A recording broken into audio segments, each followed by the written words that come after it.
Hello everyone and welcome to Coding Cart. So in this session we will be solving one problem from HackerRank from the topic arithmetic operators. So you can see here the problem name is arithmetic operators. So in this problem we have to take two inputs from the user.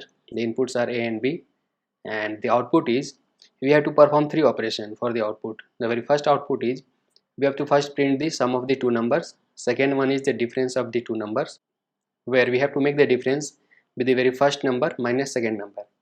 And the third output is we have to perform the product of these two numbers. So let us solve this problem. So you can see here they have already taken this sample input A and B. So let us write from this phrase. Let me zoom this one. So the very first thing is we have to take two inputs A and B. So let us take that one.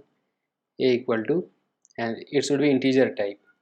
So int of input. So this is my very first input.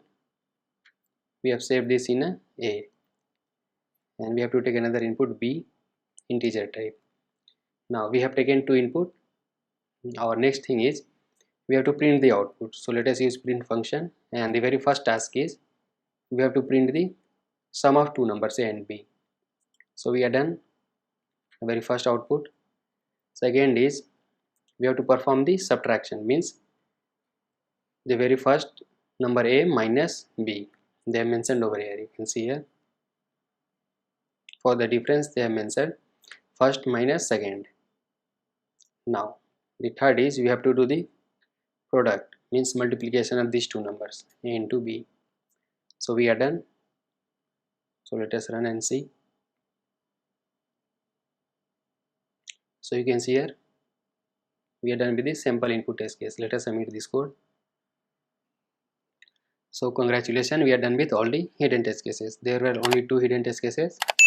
So this was the problem in which we have to take the two sample input from the user and we have to perform the addition, subtraction and multiplication between these two numbers.